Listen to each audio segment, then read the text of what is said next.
So here I am in the system. For those of you that have been a part of the series, you've seen this before, so I'm not going to really go over this role center. But what we're going to do is jump right to an item. Let's go take a look at our shrubs here.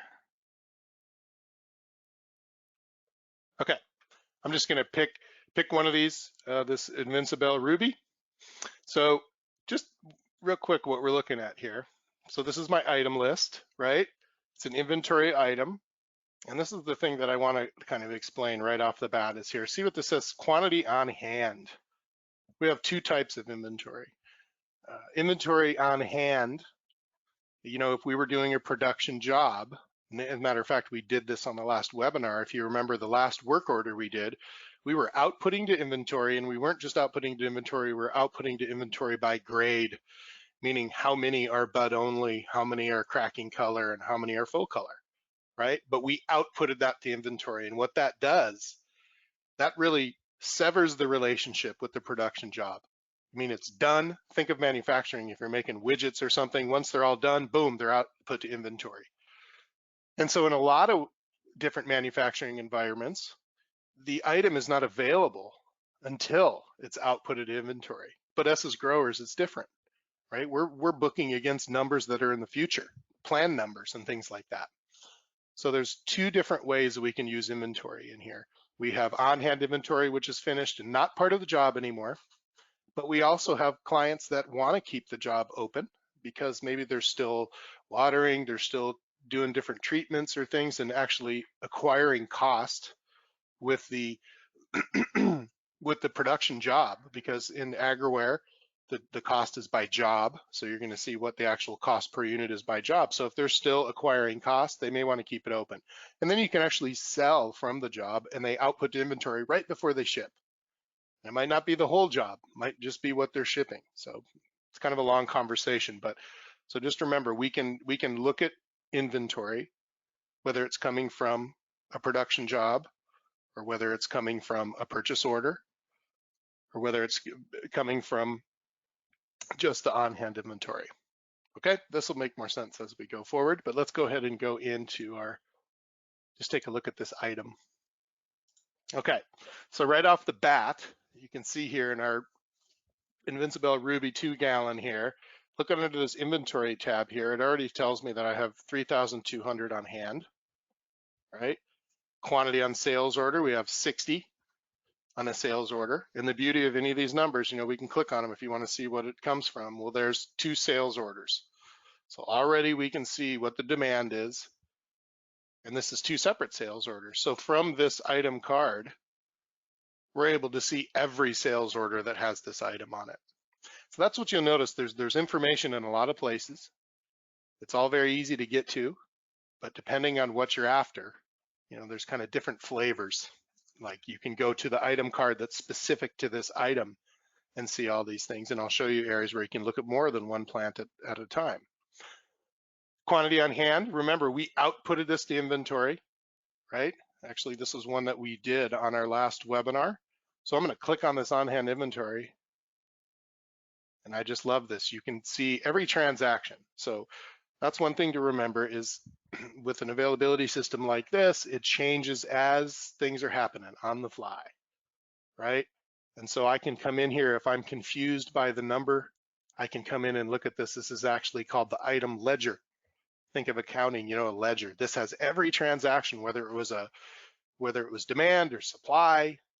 You can see here right at the bottom line here, you know, we had a work order that outputted 7,200, another work order that outputted 400 in that. But then there was a negative adjustment. That was me.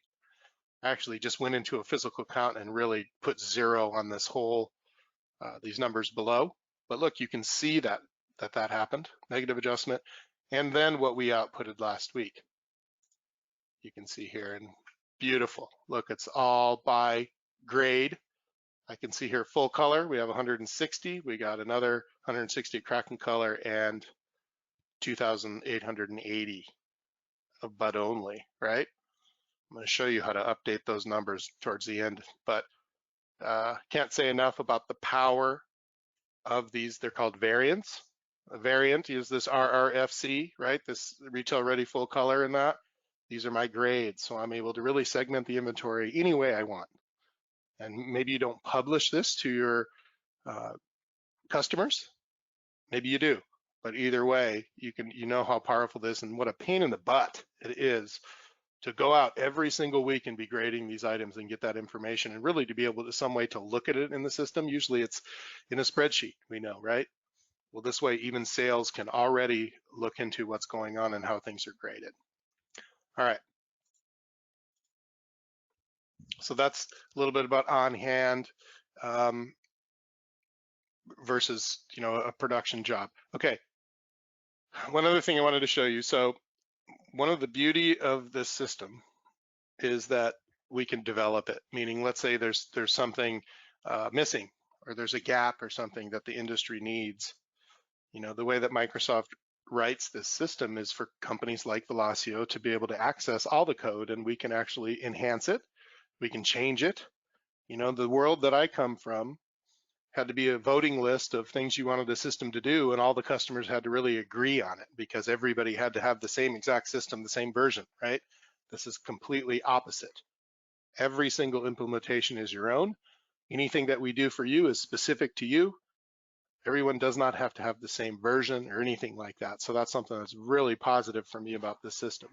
So whether it's just a little automation, or where you have to click 3 times to do something and you want us to make it happen in one, or a full-fledged availability matrix is what I'm going to show you here in a second. Now what I'm going to do is show you how the standard inventory works inside Business Central, and then I'm going to show you what Velocio created called the availability matrix that really hones in on, I think, what the industry needs.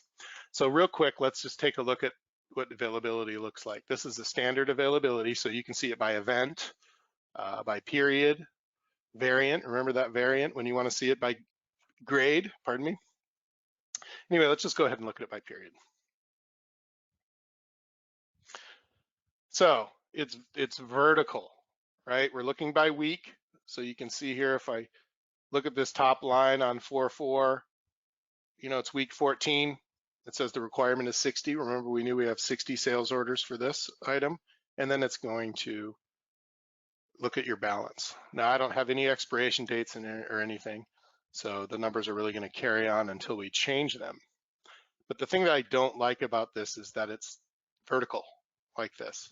You know, I'm used to looking at plant varieties and looking at the weeks or whatever period you want, but in columns, right? So that would be what we call a matrix, or it's kind of like a pivot table, right? So first of all, we don't really like how this looks vertically.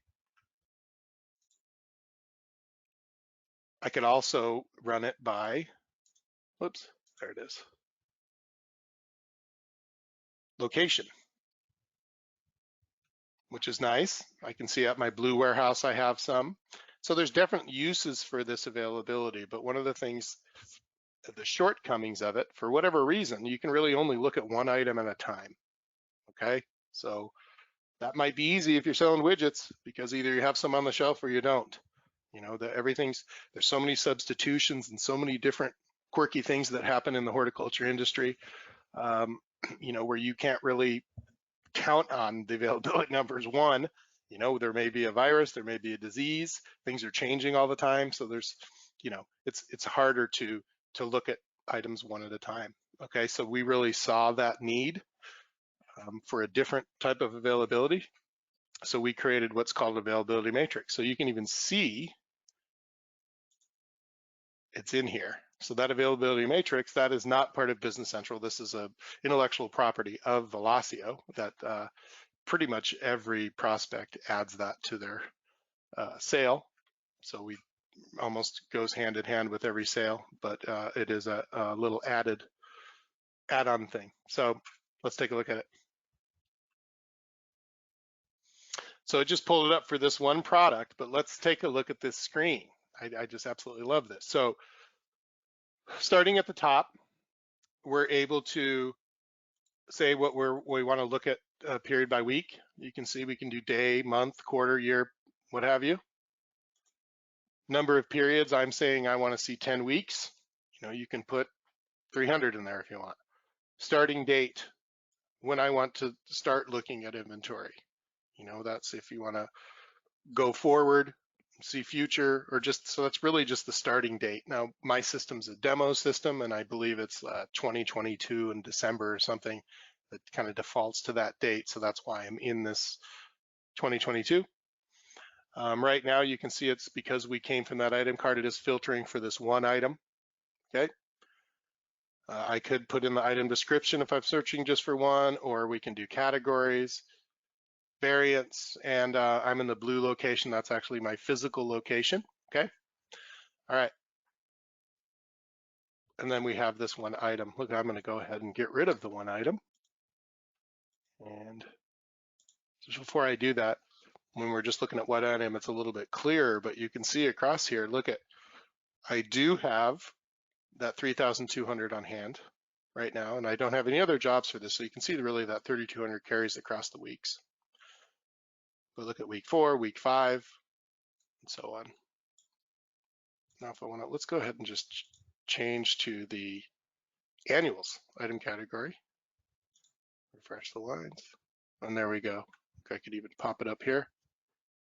Oh, nice, just looks like a giant spreadsheet, but look at how much more efficient this is than looking at one item at a time. If you're in a sales order or something, we can pop this up into our second screen and leave that open if you want. It is totally live. Now, every single time it's opened, those are the live numbers. It does have a refresh button if you're staying in this window. To really make it live, that would really cost a lot of resources and it would put a lot of drag on the system to constantly be updating this while it's open. So there's a refresh button. But again, if you close it and open it, it's always up to date. So just remember that you do need to refresh it periodically if you are leaving it open on the screen. Okay, so one of the things we're looking at here, it's cumulative availability, okay? So what does that mean? Well, right here, when you see 820 for 3 weeks, that doesn't mean there's 820 and then plus another 820 plus another. This is all the same 820, and it carries across weeks because we can hold it, right? Everything is a different hold time. An annual could have a couple weeks, shrubs could have 50 weeks, what have you. Right now, I don't have any expiration dates or anything because I want to be the one with physical counts, updating the inventory and things like that, that really takes it off of inventory. I don't want the system to automatically do it. But all of this information is right here.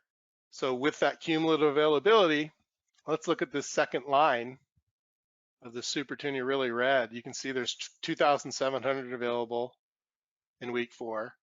There's 3,700 available in week 5. Like, why is that, right? We can click on it and figure that out. You can see there's multiple jobs here, so that's how it's coming up with the number. While I'm in here, you can see this job for 3,000, right? And then I can also see the sales orders that are already booked against this number. This is the sales order minus 250. You can see this little demand column. I'll actually sort it A to Z so you can see this. So the top lines here are all supply. We have 3 jobs coming in, and it's already showing the orders that are booked against this. Not only is it showing that, but it shows you what date it was created and who did it. And it's something that's so common is people want to know who put the order in that put us negative when they're not supposed to, things like that. We have a whole trail here that nobody can hide from because it shows every transaction and who actually did that transaction, whether it's a sales order or a production job, purchase order, what have you. All right. Okay. Let me jump back out of here. Oh, but real quick, what I wanted to mention is this number right here, total available. Now see on this black cherry, it says 2165, then there's 3165. It gets very confusing because there's multiple jobs in a lot of these weeks. And so you're looking, go, man, what do these numbers mean? Well, this total availability number, 4,365, is what is really available out of all of these 10 weeks. So it really deciphers it for you, telling there's really 4,365 available, and it is spreading it across these weeks. Okay, but you notice there's no quantity on hand inventory because I have all of these are in jobs, and I'm doing it, updating inventory from the jobs. not on hand like the shrubs. Like if I switch to shrubs, where is shrubs? There it is. Okay. So now you see we do have on-hand inventory. The shrubs I chose to output to inventory, they can stay on the ground for a long time, and you know we're grading those. Anyway, so here you have actually on-hand inventory, but you see it spreads it across the weeks just the same. Okay? All right. So that's the matrix. Remember, this is something that Velocio adds to the system. Let's check out a couple other ways that we can do this here. I'm going to go from a sales order. Say new sales order.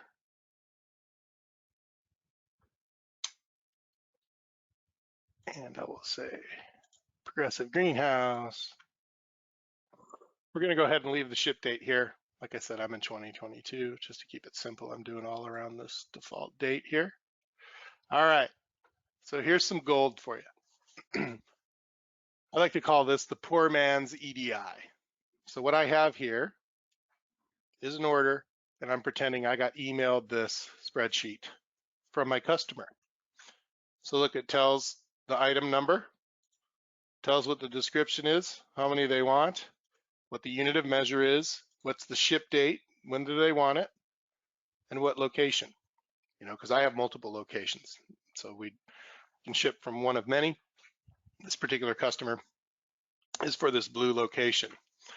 Pardon me. So why do I call this the Poor Man's EDI? Because this got, you know, EDI is electronic ordering, where the orders just kind of go into your system, right?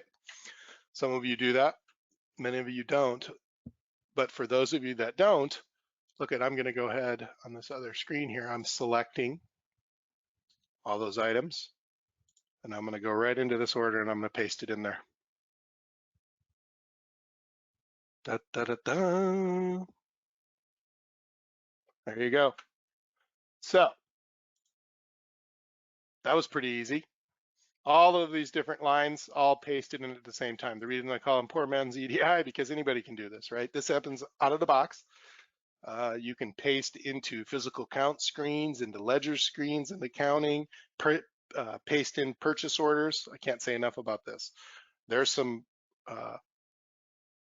entry that is not manual, right? The customer put those numbers in and sent this to you. So if one of the numbers is wrong, that's them, not you.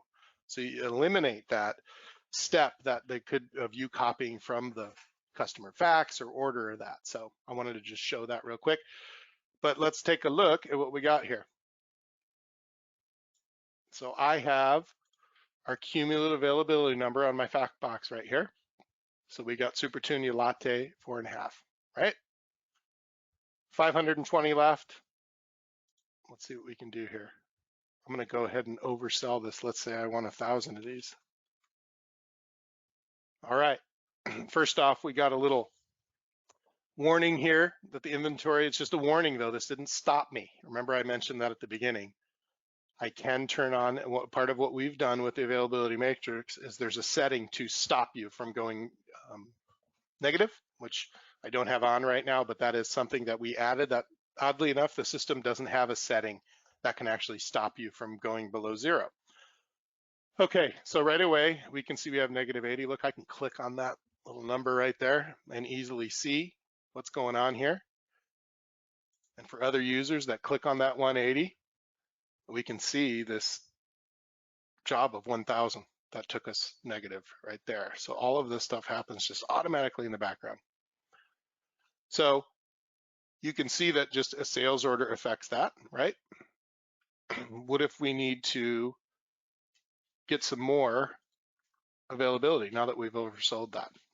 I'm going to go ahead and look, I'm going to pop this job out here like this so I can put it on my other screen. Carry it over here. Okay. Now if we go back to our matrix, let's just go back to our annuals here.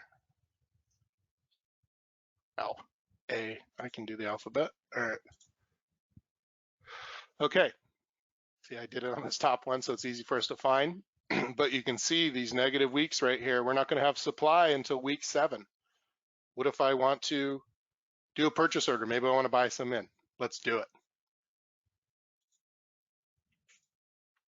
Okay. So here we go.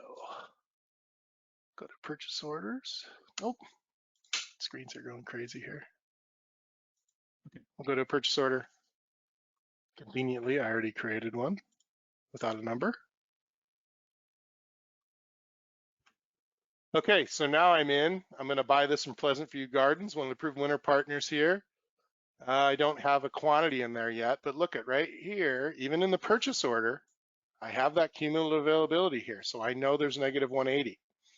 So you don't even have to have the matrix open or anything to look at that. It's all integrated. So what I can do here is say, okay, well, let's buy, what do we have, 180? Let's buy 500, okay?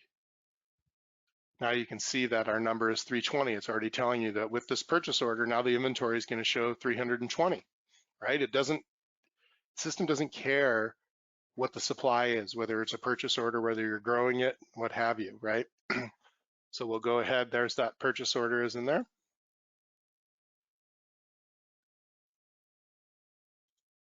And now we can see all linked together. See, we have 320 available. So there's a perfect example of how nice this is to be able to quickly find negatives where you're oversold, unless you want to turn on the setting that actually stops them to never, you know, we have companies that say, we don't want to let it go negative, and soon after they say, no, actually we do, you know, because it does become, you know, the growers are usually ahead and of the system, you know, that's really the trick, is keeping the system up to date. But I think you can see the value in that. All right. So what about updating the inventory? So we saw the availability matrix, so we know we got the awesome Velocio availability matrix, or we can see multiple weeks, we can drill into it and see what the supply and demand and those things are. But what about when we're going to update? Namely, what about those shrubs that we graded and outputted inventory, and we had bud only, crackling color, full color? You know, we're going to be updating those weekly, right? This is a growing product. So let's check that out. I'm going to go here to the physical inventory journals.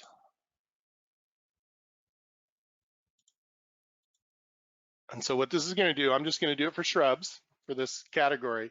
But what this does is really goes through and tells you this is what the system is calculating that you have on hand, right? And then it allows us to update that, okay? So I'm doing it just for my blue location with my shrubs. I'm gonna say okay, and here it all comes in. Let's, to keep it simple, let's well, let's go, I love this rave here. Let's do this one. I'm just gonna filter to this one item so it's not so busy for us to look at here. But so look, this is really just a spreadsheet, right? A very powerful spreadsheet. But it's telling me for this item, I have 2,700 bud only, 150 crackling color, and 150 full color. So really all that we need to do, now think about this. This could be an iPad, a tablet, or something where you pull this up, and rather than having a piece of paper or something going out and grading all your product, you could actually just enter it right into here. So once you post this, the numbers are updated. So it doesn't take you all day to do the numbers, then come hand the papers to somebody else for them to go in and update the system. You know, we can handle this different ways. We've done mobility apps and stuff with Power Apps to make it even more simple to do, you know, so the screen's a little bit easier to input quickly in that. But I'm just showing you out of the box, we have this inventory journal right here that really can be a spreadsheet on a screen and that you update. So let's go ahead and do this. So we had 2,700 last week. So let's say 500 now are, I'm going to say minus 500, because there's 500 that are no longer bud only. And I'm just going to say plus, so you can do math in here. And so you can see what it did. It did a negative adjustment, a negative quantity of 500 here, and a positive adjustment here. I'm just going to update those two for time purposes. But once you've done that, all we do now is go to post print, and that's it. So now if we go back to our shrubs here, that was Ruby. Nope, maybe it was.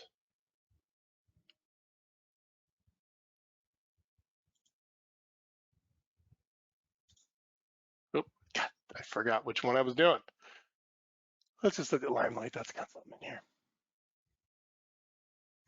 Okay, so I did this earlier. Sorry, I lost track of which item I updated. But you can see here that I had my three here. We had 7,200 bud only, then 400 crack and color, and 400 full color. And what I did here is I subtracted 5,000 from bud only. You see that negative adjustment? And then a positive adjustment of 5,002 crack and color. So even when you're updating those grades out there, it all is in this ledger forever. It never deletes anything. So you have this clear ledger of every single transaction of what changed that inventory number. You can imagine the possibilities there, especially when you're used to a spreadsheet and a separate system for sales orders. Okay. All right, so that's really all I have for today. So let's just go over real quick what we saw. If you have your sales and inventory in the same system, as production updates the system, it happens automatically, right? There's not this days or week delay of the numbers, or you're not calling every single time you want to find out what's available and things like that. But remember, garbage in, garbage out, right? If we don't update the system, it's never going to be right. So that's the trick of what we really help you with, is efficient ways to get the system updated. Okay, we saw we can copy and paste into the system without manual entry. That's not something just about inventory. That's, you can use that all over the place. I mentioned the Poor Mans EDI, and we also saw our physical count sheets. We saw the availability matrix by Velocio. I think that just revolutionizes the inventory system inside of Business Central. So keep an eye on that.